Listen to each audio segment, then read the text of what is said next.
In a dramatic move that has sparked legal and diplomatic controversy, the Trump administration has deported over 200 Venezuelan nationals from the United States to El Salvador, despite a federal judge's ruling that ordered their return. The deportations, which involved suspected members of the Tren de Aragua criminal gang, took place after a U.S. district judge in Washington, D.C. blocked the use of an 18th century law known as the Alien Enemies Act, temporarily halting their removal. The dispute centers on US President Donald Trump's application of the Alien Enemies Act, a law dating back to 1798 that grants the US president wartime powers to expel foreign nationals deemed a threat to national security. Trump invoked the rarely used statute to expedite the deportation of over 200 alleged members of Tren de Aragua, which is a notorious Venezuelan gang involved in kidnapping, extortion, and organized crime. During a Saturday evening hearing, U.S. District Judge James Boasberg ruled against the administration's use of the law, citing its historical association with wartime acts and the notion of hostile acts by foreign states. Boasberg's decision blocked the deportation for 14 days, ordering that any deportation flights already in transit should return to the U.S. immediately. But despite the judge's ruling, the deportation proceeded. The White House argued it was within its rights to ignore the court's decision. In a defiant statement, White House Press Secretary Caroline Leavitt said, and I quote, "A single judge in a single city cannot direct the movements of an aircraft carrier full of foreign alien terrorists who were physically expelled from the US soil." At the same time, footage released by Salvadoran government showed deported men being escorted off a plane in the dark of night, surrounded by heavy security. The timing of deportation was particularly controversial. President Nayib Bukele of El Salvador mocked the US court order in a post on social media, saying, "Oopsie, too late," and adding a laughing emoji. His post linked to a headline noting that the judge had ordered the deportation flights to return to the US. Bukele's comment was later shared by US Senator Marco Rubio, who thanked the Salvadoran president for his assistance and friendship in handling the deportees. The US Department of Homeland Security, that's the DHS, later clarified in a court filing that some of the deported Venezuelans had already been removed from the US before Judge Boasberg's ruling, though the administration provided few details about when or how those deportations occurred. It remains unclear whether all 238 individuals were removed before or after the court's decision. Meanwhile, the American Civil Liberties Union, that is the ACLU, which has been challenging the use of the Enemies Act, called for the immediate return of any deported individuals who may have been removed in violation of the court's order.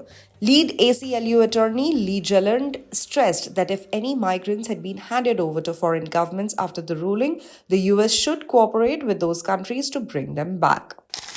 I think we're on very dangerous ground here. This is as lawless an action as the administration has taken. If the administration is allowed to use wartime authorities anytime it wants to remove people, I think we are going to see more and more people being subjected to this type of Alien Enemies Act and a blurring of wartime authority with domestic authority.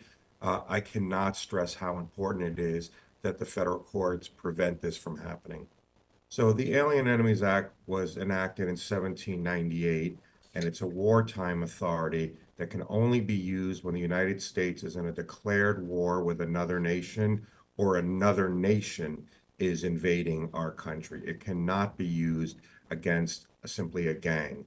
And notably, it's only been used 3 times in our country's history, all during declared wars: the War of 1812, World War I, and World War II. We are aware of no authority for applying it to a regular gang, even if the gang has infiltrated to some extent another nation's government. If this is not a foreign government, then it cannot be used.